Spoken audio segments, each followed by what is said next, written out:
യേശുനാഥൻ്റെ പ്രത്യക്ഷീകരണ സത്യത്തിലൂടെ കടന്നുപോകുന്ന ഏവർക്കും ഈശോമിശിഹായ്ക്ക് സ്തുതിയായിരിക്കട്ടെ. തിരുസഭ മാതാവ് ഇന്ന് നമുക്ക് നൽകുന്ന വചനധ്യാനം മത്തായിയുടെ സുവിശേഷം 2-ാം അധ്യായം 1 മുതൽ 12 വരെയുള്ള വാക്യങ്ങളാണ്. ജ്ഞാനികൾ കർത്താവായ യേശുനാഥനെ കണ്ട് കാഴ്ചകൾ സമർപ്പിക്കുന്നു. തിരുസഭ ഇന്ന് കർത്താവായ യേശുനാഥൻ്റെ പ്രത്യക്ഷീകരണ തിരുനാൾ കൊണ്ടാടുകയാണ്. എപ്പിഫനി തിരുനാൾ. ഏവർക്കും ഈ തിരുനാളിൻ്റെ അനുഗ്രഹ ആശംസകൾ നേരുകയാണ്.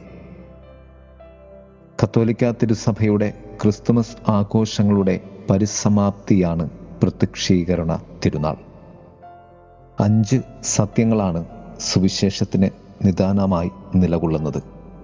ലൂക്കായുടെ സുവിശേഷം 2-ാം അധ്യായം 32-ാം വാക്യത്തിൽ പറയും, ശിമിയോൻ ഉണ്ണിയെ എടുത്തുകൊണ്ട് ഇപ്രകാരം പറഞ്ഞു, ഇവൻ വിജാതിയർക്ക് വെളിപാടിൻ്റെ പ്രകാശമാകും എന്ന്. എപ്പിഫനി എന്ന വാക്കിൻ്റെ അർത്ഥം തന്നെ വെളിപാട്, പ്രത്യക്ഷീകരണം എന്നൊക്കെയാണ്. ഇംഗ്ലീഷ് നിഘണ്ടുവിലുള്ള അർത്ഥം a moment of sudden and great revelation or realization എന്നാണ്. ക്രിസ്തുവിനെ, ദൈവത്തെ അറിയാത്തവർക്കൊക്കെയും വെളിപാടായി മാറുന്ന, പ്രത്യക്ഷീകരണാനുഭവമായി മാറുന്ന ദൈവത്തിൻ്റെ പുണ്യപ്പെട്ട ജനനം. ഒന്നാമതായി, പൗരസ്ത്യ ദേശത്തു നിന്ന് വന്ന ജ്ഞാനികൾ. പൗരസ്ത്യ ദേശത്തിന് ഗ്രീക്ക് ബൈബിളിൽ പറയുന്ന വാക്ക് അപ്പോ അനാത്തോലോൻ എന്നാണ്. അതിൻ്റെ അർത്ഥം ഫ്രം ദ റൈസിങ് എന്നാണ്. കിഴക്ക് നിന്നും വന്ന ജ്ഞാനികൾ. സൂര്യനെ കണ്ട് പ്രഭാതം തുടങ്ങുന്ന സൂര്യപ്രകാശത്തിൻ്റെ പരപ്പുള്ള ഇടങ്ങളിൽ നിന്നും വന്ന 3 ജ്ഞാനികൾ.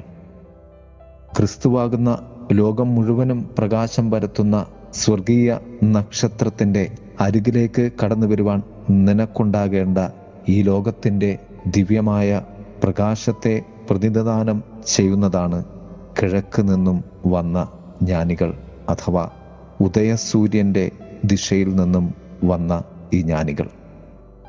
2, ഹെറോദസ് രാജാവ് ക്രിസ്തുവിനെ കുറിച്ച് കേൾക്കുകയും മിശിഹ എവിടെയാണ് ജനിക്കുവാൻ പോകുന്നത് എന്ന് പ്രധാന പുരോഹിതന്മാരോട് ചോദിക്കുകയും ചെയ്യുന്നു. അവർ പറഞ്ഞു, യൂദയായിലെ ബത്ലഹേമിൽ തന്നെ. മിക്ക പ്രവാചകന്റെ പുസ്തകം അധികരിച്ചുകൊണ്ട് അവർ സംസാരിക്കുന്നു.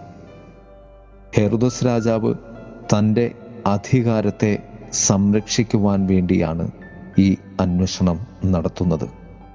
3, ഹെറോദസ് രാജാവ് പൗരസ്ത്യദേശത്ത് നിന്ന് വന്ന ജ്ഞാനികളോട് സഹായം ആവശ്യപ്പെടുകയാണ്. ദൈവത്തെ അറിയുവാൻ ഞാൻ സഞ്ചരിക്കേണ്ട ദൂരമല്ല, ദൈവത്തെ അന്വേഷിക്കുന്ന ഹൃദയമാണ് നമ്മുടെ ജീവിതത്തിന് ഏറ്റവും പരമപ്രധാനമായും ആവശ്യം എന്ന് വചനം നമ്മോട് പറഞ്ഞു തരികയായിരുന്നു. കാരണം 10 കിലോമീറ്റർ മാത്രം അകലെയുള്ള ബത്ലഹേം ഉൾക്കൊള്ളുവാനോ മനസ്സിലാക്കുവാനോ അവിടേക്ക് എത്തുവാനോ ഹെറോദോസിന് സാധിച്ചില്ല എന്നത് തന്നെയാണ് അതിന് കാരണം.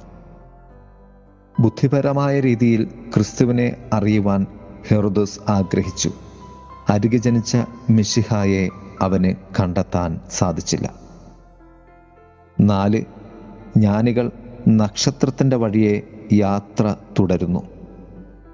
ക്രിസ്തുവിന് എല്ലാവരും സ്വന്തം ജനമാണ്. ജ്ഞാനികൾ വിജാതീയരായിരുന്നു എന്നാണ് കണക്കാക്കപ്പെടുന്നത്. പക്ഷേ ദൈവത്തെ സംബന്ധിച്ചിടത്തോളം സ്വജാതീയരും വിജാതീയരും ഇല്ലായിരുന്നു. എല്ലാവരും ദൈവ മക്കൾ തന്നെയാണ്.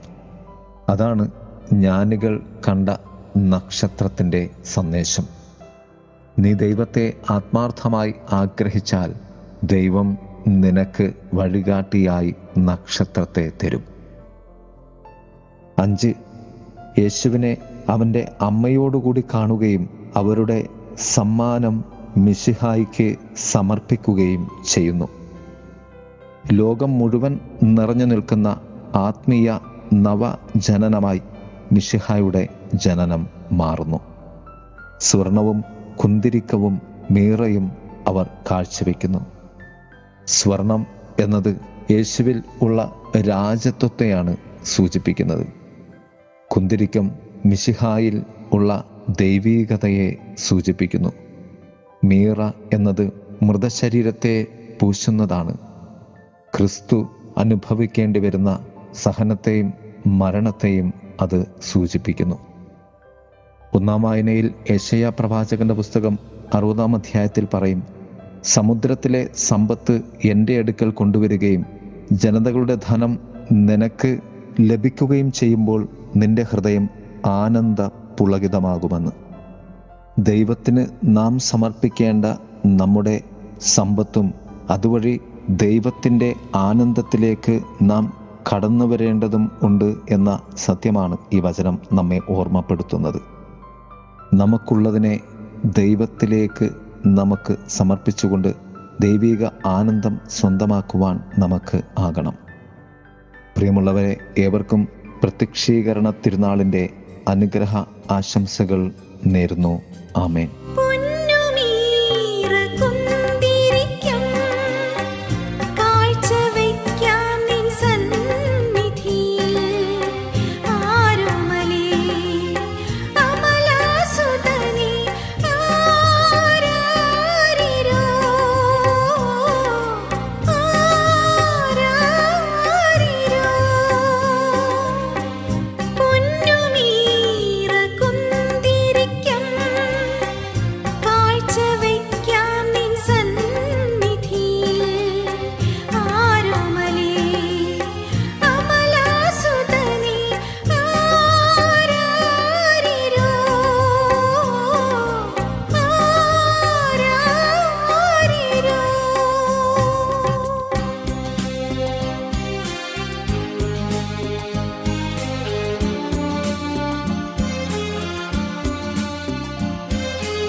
ിടുന്നു